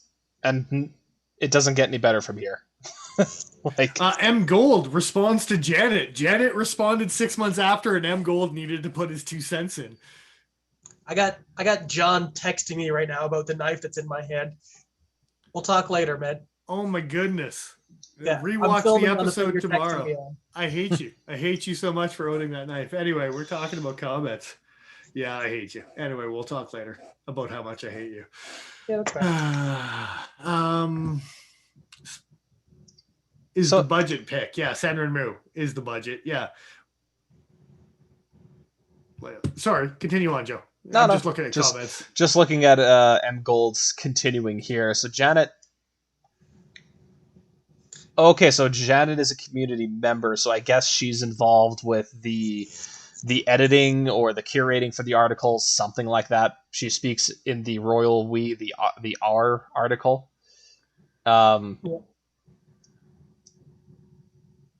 I I didn't realize community thing actually meant for like the New York Times, basically staff. That's Yeah, responding she says you're welcome to disagree with our criteria, and you're right that determining what the criteria should be is always a big discussion for us. Blah blah blah. So is not a choice of evidence of lack of laziness or evidence of lack of knowledge is the last sentence that comes into play there. Yeah. I was going to say, I would assume that Janet is a moderator for the comment section of the New York Times in general. Being 6 months ago, she's kept tabs on it for an article that was written 4 years ago. And the best part is that it was updated in January. So M. Gould's comments were written before this thing got looped and cycled through the hot Google talk. Are we sure about that? I got it like a month ago, dude. I got it like 2 months ago. Okay, because it was 2020. It just says 6 months ago edited here, so I'm not sure about that.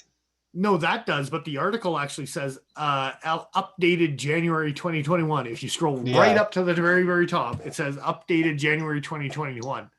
And that was to consider the Griptilian, I believe. It wasn't even the bug out. Right. We are only in April, so okay, that does make sense. Yeah. So the best part about that is 6 months was like 2 months before this article was updated. So this guy found this article 3.5 years it was written, and it wasn't cycled into any sort of Google blah, blah, blah, because it hadn't been updated at that point, and still chose to just rant. And there was a moderator 3.5 years later that was like, no, I'm going to defend this. It was like fantastic. It's just fantastic how this is all unfolded. Right? It is kind of magical. It is kind of magical. This guy just writes like Jesus, just paragraphs in response.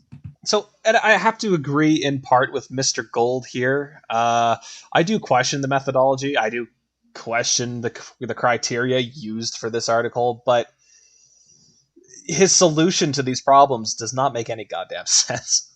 Like his recommended list, even considering everything else, doesn't make sense within the confines of itself. The thing is, if you asked 100 people to pick the top 5 best knives for non-knife people, you'd probably get 100 different lists. Yeah. Okay, here's another thing that's super, super random is we're looking at like the liked comments, and 42 likes is the number 1, and then it jumps to 12. I'm just saying. Really? That's and then funny. Now all the likes we're liking or we're talking about is 5, 4, 3. There is no like standout other than like the one. That one guy that thought all the knives were ugly. Interesting. Except for the $155, which I also ragged on because for a traditional, come on, man, you're looking at budget and it's a $50 knife and you're recommending $17 knives off of Amazon, right? Like, there was something, and this might be jumping back a little bit, but where did that go? Right, okay, this is part of the reasoning. That's okay. Sparks 3 years ago, Sparks had a comment saying, and it was 3 years ago, S30V 1.58 ounces the normal bug. I can't actually search. I can't actually search in the page for specific comments. They must be in a different text. That's okay. If you go down to the 4 likes, actually, it's the first comment that has 4 likes instead of 5 likes. Okay. If you're looking at best, you are looking at best. Yeah, I'm just. Sparks. All right. While you look for that, that was 3 years ago. So, like less than a year ago, after this article was released, the bug out came out, and I didn't look at it until now of January 2021. Okay, so Sparks is the username of the owner of BladeForums.com. That's not a very common username. I wonder if there's any relationship there. That's funny. What were you gonna say, Paul? Just in the response that M. Gold has to Janet, there is a response to that knife, to that comment, saying they specifically note that the San Ramiro knife is a budget pick. And we all know what budget means, don't we? No, apparently we don't, because budget, there's some great friggin' knives out there at a budget price that are going to blow a San Ramiro out of the water. Okay, but $17 on Amazon if you can find the link that actually exists still. I don't think for budget picks we can find, like, even American, maybe a penguin is like $30 American. That's pretty good. That's pretty good. But compared to even a drifter, they're talking about $20 on Amazon as their number one pick. And then they're talking about the budget pick being cheaper than that, right? Sure. So perspective wise, I'm just saying, like, these guys were thinking that 50 polar bear dollars for a penguin is too much money. As far as I would say that the penguin is a fantastic budget knife. Me too. Yeah, definitely. Yeah, that's all I would want to go with that. Sorry if you That's all right. 4 years ago, there's also a comment by Cody Z. It's only got one like because apparently as soon as you get down from the 40 likes, you get down to 1 or 2 likes super quick. But cheapest pocket knife I've owned, Boker Urban Trapper. Yeah, if you get a good one with a good detent, maybe. Like, it's, yeah. And then right after that, 4 years ago, edited Schalling talks about maybe if you go to oldest category instead of best. Let's do that because this is difficult to navigate. Okay, and actually on that topic, the oldest is actually an interesting topic because it's 4 years ago and that's when the article was originally written. And there's actually comments from Tony Scalabrini, which was one of the consultants. Yes, thank you for this actual article itself, right? So it's kind of cool to see what he has to say to the people that responded earliest to what people were talking about, right? So whose comment chain are we looking at here? Well, one of them right off the bat was the SJS Chicago, I guess. Yeah. He just says, I don't know who this article is for, but I don't have any reason to carry a knife. And then there's some like responses to it, and actually Scalabrini responds to it. Anthony Scalabrini says, carry a knife for 2 weeks. You'll be surprised on how often you use it. And without knowing that comment, that is literally what I have said to people for many, many years, but I tell them to carry it for a month. 2 weeks might not be enough, but if you carry it for a month, you'll probably carry it for a lot longer. Like, so. I have offered knives to multiple friends with that exact same thing. I will give you this knife if you carry it for a month.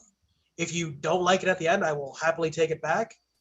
But try it and let me know how you feel. And then there is comments actually about Tony Scalabrini knows what he's talking about. Yeah, that and flashlights. I carried one of those for a month, and it was surprising on how often I actually used it, right? So, and I don't think you need to go crazy on flashlights.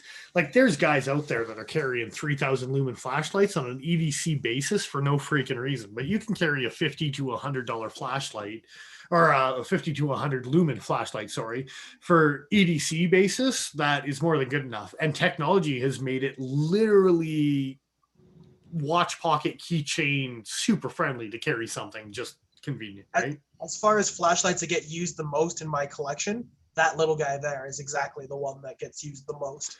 It's a Claris something. MI2 is what that is. Yeah. So what is it, 40 lumens, something like that?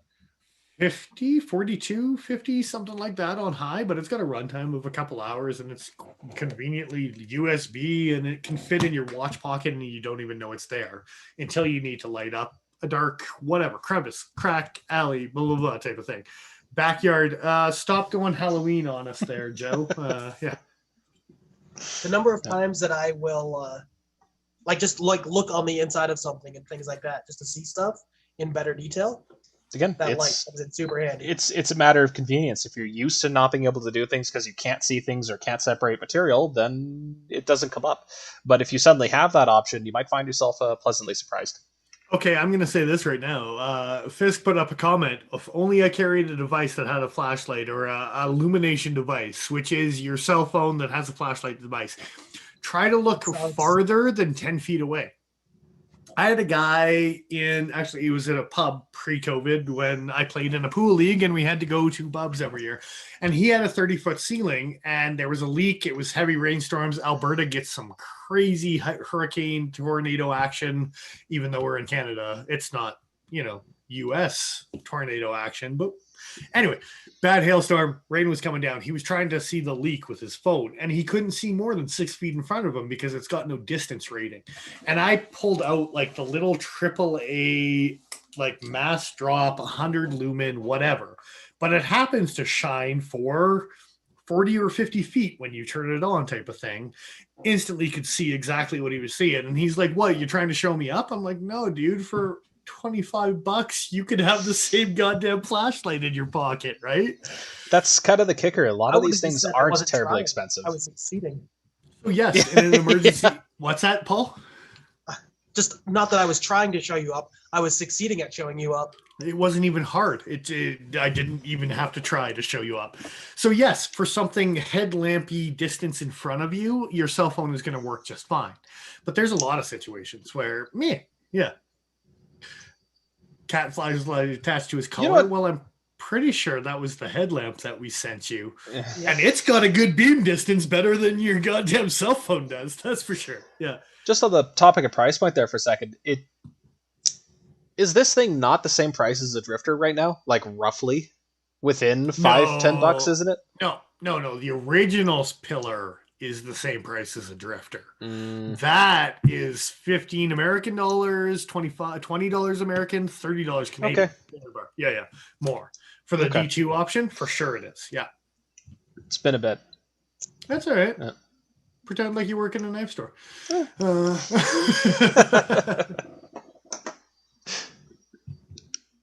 No research on left-handed. Tony Brook. Good for you, man. Good for you for putting that category out. It was 4 years ago. You're still looking at oldest.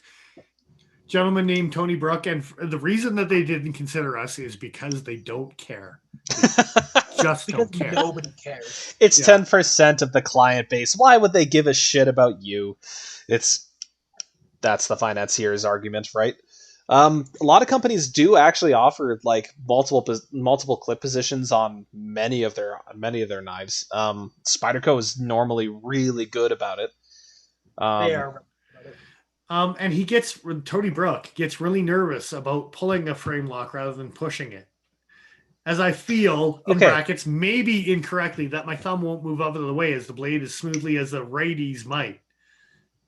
Play with knives more. That's all I gotta say. Like, it's when it comes to frame locks, you just compensate. I don't like left-handed frame locks because they feel really weird because they don't care about us. Familiarity. Do you not shove your finger into the lock to make sure that it fails on you? You're knifing wrong. Familiarity breeds confidence, right? So I learned knife safety before I learned knife hazard. You know, the 10 do's and 100 don'ts of knife safety. Exactly. If we could cut that page, but we're not editing this at all, so we're just reposting it. But all I'm gonna say is don't do what Donnie don't does. I was gonna say, as long as Joe posts the picture online, then it will work actually in a different tab. But that depends on how much effort Joe wants to put in. What are we posting here? Oh, just the Simpsons quote about the 10 do's and the 100 don'ts of knife safety. We'll see if I can find that. I guarantee you type in don't do what Donnie don't does, it'll come up in an image search. Here's a page from the wiki. There you go. There it is. The one reason he liked the Dragonfly is because it's completely ambidextrous. I'll give you that. That was Scalabrini's response to the ambidextrous blah blah blah type of thing, right? So if you need a very inexpensive knife, try the K-Bar Dozer or the Mini Dozer. Don't do it. It's a goddamn trap. That Oz 8 is the worst heat treatment that you'll ever see in your goddamn life. No. And you'll regret the day that you got a K-Bar Dozer. And Jack Farmboy, I love the guy. I really do. We've commented a whole bunch, and he loves his K-Bar Dozer very, very incorrectly for that decision. But anyway, I'm calling out someone that's not even in our live stream and probably doesn't even watch our videos at this point, but has no idea that we exist. We chat on IG, and that's probably the only reason Jack Farmboy and I chat. But anyway, yeah. So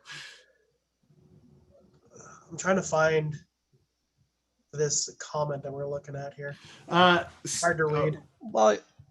While you're doing that, one thing about the article itself that kind of got me, and I wanted to talk a little bit about, there was a comment about how bigger blades have a few drawbacks. Skillambrini told us a knife has to be very well designed for a 3.5 inch, or for very well designed to be 3.5 inches and not feel unnecessarily bulky or clumsy in the hand. So, do you guys find that that's the case? Because I'm looking around and I have like handfuls of knives that are not clumsy. Sure, they're a little bit larger. Some of them a little bit larger than others, but Non-knife people. I have to go sure, back to. I have to non-knife reiterate. people. But you think about The drifter is no, dude. Like selling a knife for the last decade, and the drifter has been in that category for the last decade.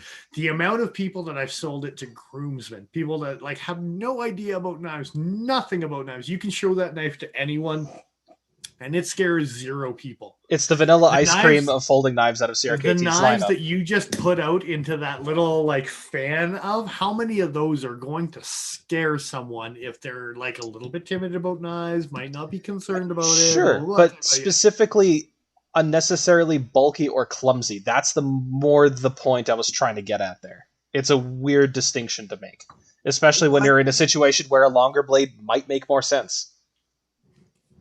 Well, I can't remember the guy's name right now. I don't know. That's probably the funniest YouTube videos about knives, other than BBK and Not Such a Grenada. The other fella, he Advanced also Knife Bro. Advanced Knife Bro. He comments at one point about knives and what makes them scary, and the fact that broader knives, for whatever reason, seem to spook people more than thin, narrow knives. There's a lot of meat.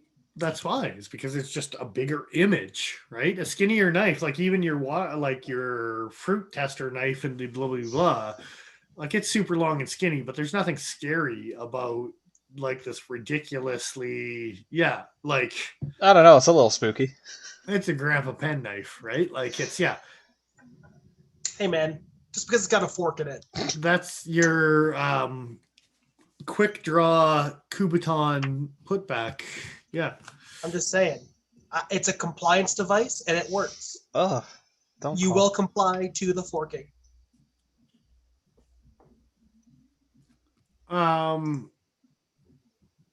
Yeah, so there is some fantastic comments. I'm just scrolling through some more. Again, they're scrolling through discrediting lockbacks because they personally don't like them and everything. And they're talking about cold steel with XHP and blah, blah, blah. There's more of those. Yeah. Do they even mention Blade HQ as an option for buying these knives? Not for buying, but they put up the article about them doing the lock test that was faulty with the lockbacks. That's the one time they mentioned Blade HQ. But the rest of the links are actually REI. Now, the reason for that is I believe Scalabrini Everyday Commentary has got some sort of connection with REI. The confusing thing for me, there's a comment from Ryan in the comment section from a year ago. And it's... How do you spell? Oh, from a year ago, you said? Yeah. And it's just shitting on Blade HQ as a company, complaining about their service. And I only ever ordered one thing from Blade HQ, but it came through just fine. Blade HQ lied to me once upon a time. So, I can understand inconsistent customer service, at least. I'm trying to find that comment, Ryan, from a year ago. I don't see it. A year ago, if you go back up to newest or something like that type of thing, you might. Yeah, I was at newest, but I was just scrolling through. Oh, there it is. Okay. Blade HQ, worst service imaginable. And that was from a year ago. So yeah, you get the sense that things might be rapidly deteriorating at Blade HQ, but well, okay, so all of these things, like in a year ago too, like I've seen more comments as I'm reading from a year ago and blah, blah, blah, and they're not considering that this article was written 4 years ago. And for some reason, people are still finding it a year ago, 2 years ago, blah, blah, blah. It keeps on, yeah. And I do see the worst comment ever, yeah. So, they told me that an item had been shipped out to me 3 days before I ordered it. And I'm sorry that it worked out like that because Blade HQ is, one of the more reputable services on the market. But their response on why a knife took so long, and this was several years ago, I want to say 6 to 7 years ago, if I remember correctly. And their response on why a knife had not arrived yet was that it had shipped out on this date and blah, blah, blah. And the date that they gave me was actually 3 days before I had actually ordered it. So that followed by a string of emails that, followed with that. And eventually I did end up getting my very beautiful, I don't have it with me, with the whole stack of knives. I don't have the Boker Decade Edition gnome. Of course, that's what you ordered. Yeah, I was wondering, like, what was the item? That was the one single knife from Blade HQ that I did actually order, and it was, I got it, and that's fantastic, and I put it in with the rest of the gnomes because I'm silly like that, and I like that stupid knife. But yeah, it wasn't the best customer service in the world. So, okay, Mr. Fisk is saying in chat, screw Blade HQ. So, I mean, I'm not going to overly defend them. I got my lion steel from them, and things were fairly smooth. I know many people that have had no issues, right? But yeah. You can't be 100%, but that just, the way that this person describes it seems. Not to throw too much shade on Blade HQ, because this isn't really a video about them, but apparently they did very, very, very recently have some sort of a major data breach where their servers were compromised and a bunch of people's credit cards may have been skimmed. Yeah, I heard some shitty information, but they were even open and honest as soon as they realized it. They didn't try to hide it. They were just like, nope, this has happened, let us know, blah, blah, blah. There was, apparently there was a bit of a delay while they were running an investigation, and people were upset and pissed off that there was a delay, but a lot of these things you can't publicly disclose until you've conducted an investigation, as far as I understand it. So for any of you out there watching this video that were not already aware that there was a data breach, if you bought an item from Blade HQ, check your emails. They may have talked to you about it. They may have sent some sort of notification. So when we jump into the comments, go down to 2 years. It's not that far down into 2 years. If you're looking at a newest, it's within like friends don't comments. Friends don't let friends buy CRKT. Especially if they're a Tanto. But that has to do with Fisk's comment about how my reground bailout didn't make it into the list. I am disappointed. I am. But it was 4 years ago, and that knife didn't exist, let alone me making it better. So it's okay. But 2 years ago, there's a comment by Louis Couture. It actually has his face on it with some green. Yeah, you're on there right now. None of these are available, at least in Canada. All of these are available, at least in Canada. Buy them at your local Cutting Edge. Could you make a new one? Yeah, good plug. Cutting Edge, for sure. Had every single one of these knives, except for the Buck 55, which we actually just got in stock recently. Could you make a new one? And that's all he says. I was looking for like a more thing where there was like more to that comment. I think he must mean a new list, right? But of course he does. And he's like, hey, New York Times, I know you're an American publication, but how about you make a Canadian edition of this 4-year-old list that you updated? Like, consider me. Come on, man. Oh wait, no, he did 2 years ago. It wasn't even updated at the time. My favorite comment is, here's an article on how New York City has been arresting people for carrying this type of knife. From 4 years ago when this article first went up. From the New York Times. There was another one talking about how the New York Times, like, board of directors or something like that, actually, like, agrees with those knife laws, and all of those knives. That's that comment. That's the comment here. Yeah, for sure. OC Cam's thoughts. Yeah, it's right here. Jeez, man. Clicking through the referrer links in this article gives money to people who support making it a crime to carry virtually all of the knives. These knives. And referral. But yes, that's interesting. But they also, as Alan points out, the New York Times is read worldwide. So, which would presumably include across the country of the United States, where most of these knives are going to be perfectly legal. Would you mind making a list for Canada when you're a worldwide publication? Come on, man. That sucks. Specifically. Yeah. It's funny because in some ways we have far less restrictive knife laws than many states.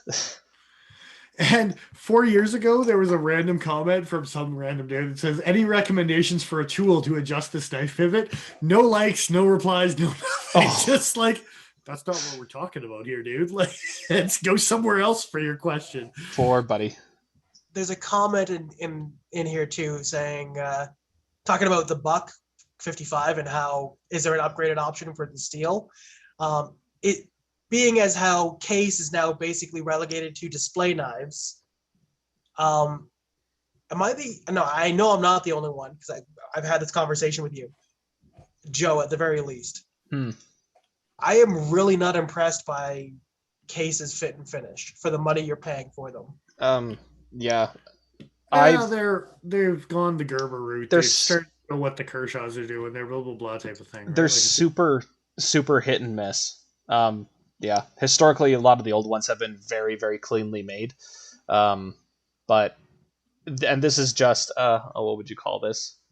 Just hearsay. But it seems like from like the mid 80s, early 90s, quality started to just dip, and it just kept dipping. So you're kind of gambling if you want a nice production variant of any one of Case's products, which is a shame to say.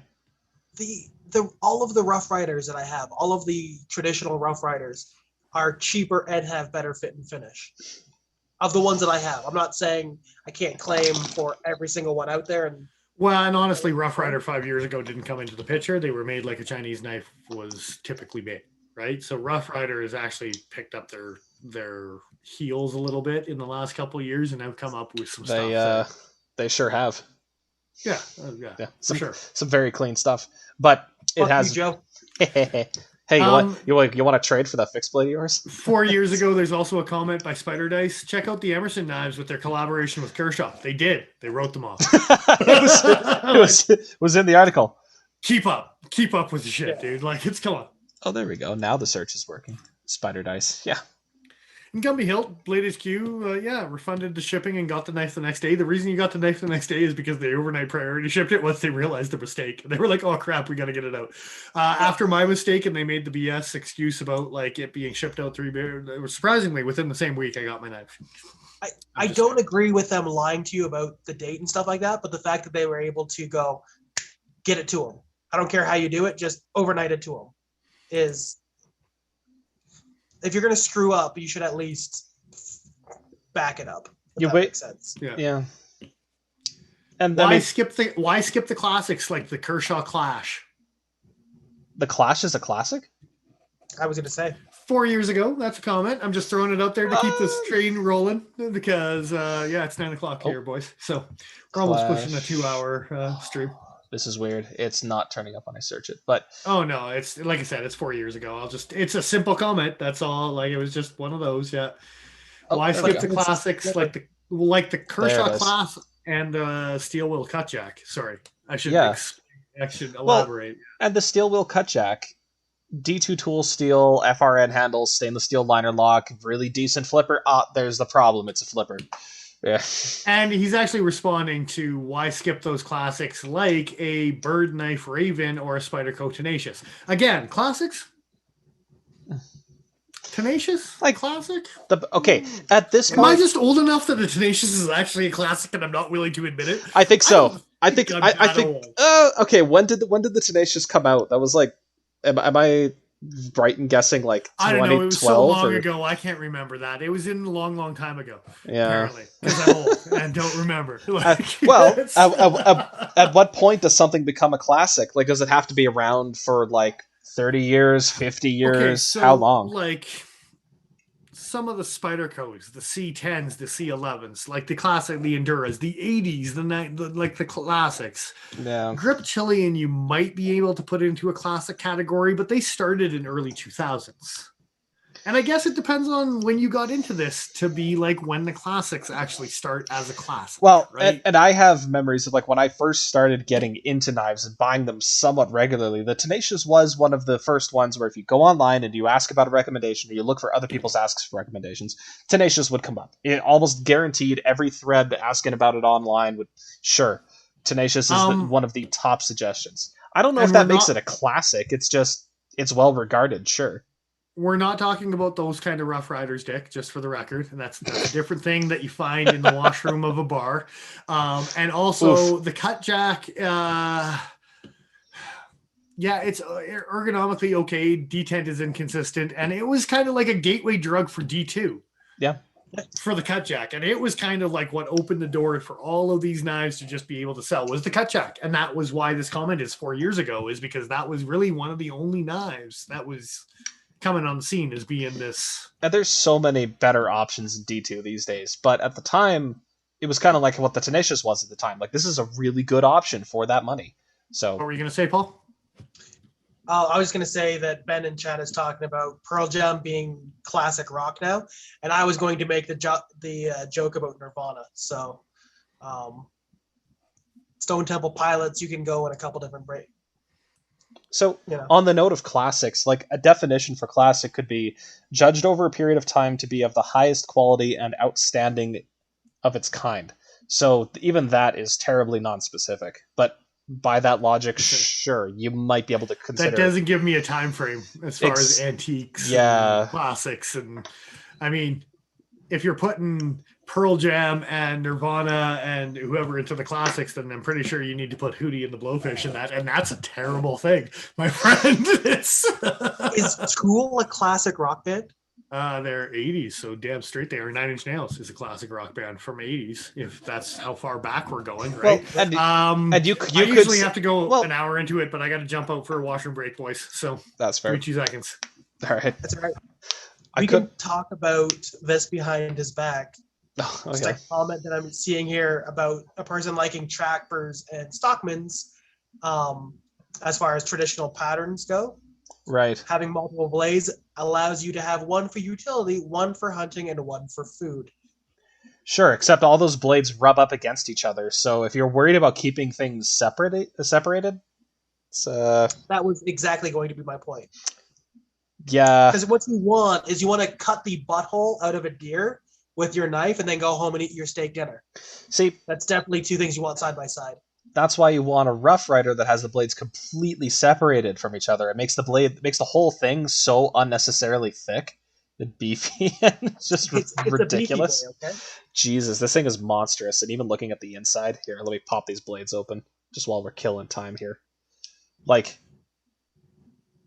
that's a gap. That's a gaping hole. Like, I could start to squish my fingers in there. You squish your fingers in that. I was just going to say, you save your fucking comments, man. Nope. I will not. So yeah, this list was pretty brutal. A lot of the comments equally brutal, just not reading when the thing was published or reading why the list was made in the first place.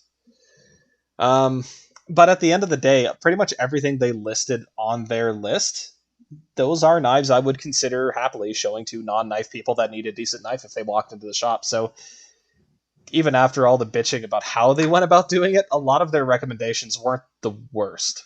I mean, all things considered. There is not one gas station special in that list. There is not some random, hey, this is a knife trying to do too many things. It's half multi-tool, half... Yeah. Not multi-tool. Thanks, but yeah, I agree. They could have done it a lot worse for sure. Mr. Fisk wants to know where your chinchilla is at. He's sleeping on his deck. If he falls off in his sleep like he does, I'll go scoop him up. 4 years ago, I'm guessing assisted opening was taken out because it's illegal in some places. Then also the comment from 4 years ago, the jury, empty M was the one where it started the thread. Empty, yeah, just with M on the end. Not the jury, the one here. We dismissed a number of popular knives. Yeah, it's illegal in some places. Yeah, that's the one. Okay. But I had no idea. I usually assume whatever is legal in Massachusetts, I'm guessing, is legal everywhere because we usually establish the baseline of suck. Come to Canada, my friend. Go to California, apparently. Like, it's Go to the UK. Yeah. You're going to get arrested in the airport.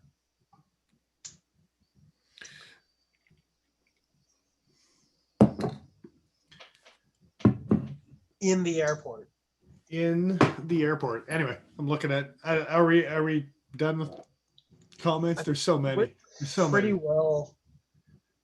Well, even from 4 years. Oh wow! So this comment from Scholing from 4 years ago. The quality of the steel is critical. So I put together my own list of made in USA recommendations. some of which are assisted opening. All of them are made with good steel. I own all of these except the Griptilian. So there's the Kershaw Leak. There's the Blur 14C or S30. The Griptilian. Links. Yes. All these Amazon links. Yeah. Extreme Luxury, Benchmade 940-1 with the S90 steel. I forgot that knife was at least 4 years old. Yeah, I've had it. Yeah. I've had it for a beast of a time. Yeah, that's craziness. Wow, I didn't get a first production run number one, but I was probably one of the first guys in Canada to pick up a 940-1. That one's a first production run. You're a first production They're all run. First production runs with Bark River. That's nothing to write home about. No, I know. That's like saying you have a Bark River. I've got a few. I think I've got 4 or 5. Hey. So yeah, exactly. There you go. The only Bark River that Joe owns. The only let me one. have this fucking moment, guys. No, you're not allowed anything. You've got a Pena front flipper. Go F yourself. I don't know why I censored myself there because I've already sworn earlier in the stream, but still. Oh. There we go. You can't even do it right. You're still not doing it right. You got to Bic lighter it or you're not doing it right. Hey, man. This one's harder. Anyway. And it's also the first front flipper that I can actually flip from the top. So, screw you. So there's, I don't know, all sorts of crazy, stupid comments.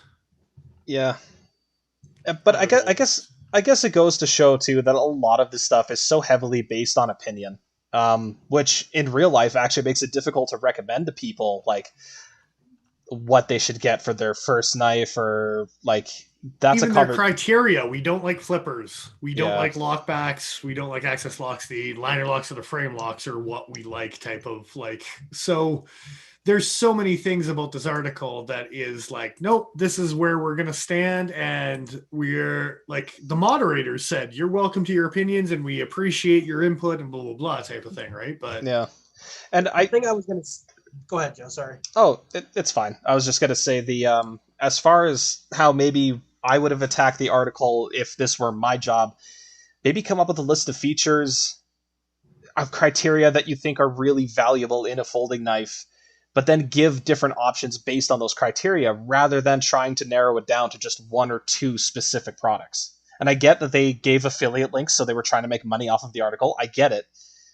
But this isn't really conducive to a good experience for the end user, somebody who's going to go and buy this knife based on those recommendations. Anyway, what were you going to say? I forget now. Oh, is it Justin's comment? Like vegans, they'll tell you they have a Bark River. Yeah, it's true. Actually, it's very true. Yeah, I have several. I'll tell you about them. Just waiting for it. I remember. Oh, good. The thing I was going to say is there's not a right knife for everybody. There is the right knife for you. That's literally what we do for a job every day is talk to people and try and come up with what the best option is for them. And when someone comes in and says, my buddy recommended I should get a CRKT, what should I get? I sell a drifter a lot to people. A lot. The numbers don't lie. And it's not my favorite knife, but I show it to them because it's a good option that's not over the top money expensive and it's easy to use and blah, blah, blah. And there's a reason I sell a lot of them. I wanted to jump on, you had the New York comment about like them backing up the New York like laws and like backing it up, even though a lot of these things are illegal, blah, blah. There is also a comment here that's very good. Alan Koenigsberg. Wow. Okay. Spell that for me. Koenigs. Oh, sorry. Hold on a sec. What was that? Koenigs. Berg. Oh, it's not catching. Anyway, New York Times is read worldwide. I live in Texas and read the New York Times every day. You might want to consider that the Wirecutter audience extends far further than the borders of New York. Just saying, yeah.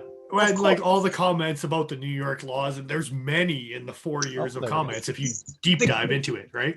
The comment wasn't about the fact that these knives are illegal in New York. It's the fact that they specifically support laws that stop you from being able to carry those knives. And you're clicking on those links and supporting them, which makes them money. That's what I was pointing out. Yeah. That too as well, for sure. Yeah. But I think a lot of the comments were them talking about like this being the New York Times and talking about New York laws and stuff, right? So. Right. This is for Mr. Fisk. Yeah, it's nice. You need to pull that back a little bit so it's in focus, but yeah, there we go. Yeah, right about there. That's the space you need to put it at. And I hate you. I hate you so much, but not for that knife. We'll get into that later. I can even do it with my left hand. Ain't that neat? You should be able to. If you, for the record, it's right hand carry. Sorry, it's not compatible. And I do like in the comment here 4 years ago, random, everyone, one of the comments is just talking about, I like all the Kershaw onions. I think that's a good way to categorize them. It's the Kershaw onions. Yeah. What kind of onions? I don't care. The Kershaws. Discriminate. The Kershaw onions. It can be a chive. I want a Kershaw Vidalia. They need to make one of those. Vidalia. I'm out of beer, guys. I had to go grab another one at the same time we used the washroom, I got to admit. But we are at the 2-hour marker, so we probably should just call this an evening and talk about the ridiculousness. There's more comments. I encourage you guys to go find other comments because it's highly entertaining. Yeah. So, what did we learn? Reading comprehension is a gained skill, and it requires sharpening, just like your knives. And if you don't read that an article was written 4 years ago, under certain parameters, and you start... And don't worry about them not mentioning the bug out. Yeah, exactly. How dare you, sir? And what's weird, it reads like a troll comment, because it's like, I know that you didn't know this existed, but the audacity... like Jesus. I said, it was just, I know he didn't have many comments, but his were the best. M Gold 215, good for you. I feel like every one of his comments ends with a Z snap. Little bit. Well, that's because he was recommending ZT 450, so he had to throw the Z in there, right? Like it's the 450 is a great knife. For an upgraded choice compared to $105 Griptilian. You could tell they're working on the same platform for sure. Definitely. Right across the board. Brutal. Yeah. Well, we could call it here for now. I don't know if there's much really to revisit next week. I think we tore these comments apart fairly nicely. Yeah, we got other stuff to talk about. There was other stuff to talk about that we didn't get to this week because we knew this was going to get silly. So, yeah. That's it. So if you're watching this in the future, go and like, follow, subscribe to us on YouTube, follow us on Instagram. That's where you're going to find our next giveaway and things like that. Go and find us over on Patreon and patronize our Patreon. Hey, I just noticed as well we lost a subscriber during the live link. So Fisk, come on, resubscribe, man. Come on, I'm telling you. Like, I know you do it all the time. Bump that number back up again. Jesus Christ. Anyway, you're gonna make Dennis very upset. We got some giveaway stuff that's really good. Maybe it's the elitist Bark River stuff that we've been talking for a while, but we'll have some other things to for the talk record. about. This is not on the table. No, it's not. It's not that Bark River. No. All right, gentlemen. End note other than the subscribe, like, whatever type of thing. Yeah, Slysz Bowie, Knifejoy.com, Blue M390. They're bringing it back out again. I'm gonna slag that because that's worth slagging. Yeah. All right. I think that's me, eh? I got to lead this off. Yeah, I'm still not used to it. We're going to work on that. We're also going to work on getting some individual reviews. I'm going to be harassy about that over the next couple of weeks here, and we'll get some more content out for you guys for sure. So I am who I am. I'm Dennis Vipers. I am the Iron Joe. Exile.ca. And we'll catch you next time. Bye for now. I'm not cursing anyone. I don't know. Be happy. Live life. Just like and subscribe. Just do it. Those are both terrible curses. The heart button needs to be used more often.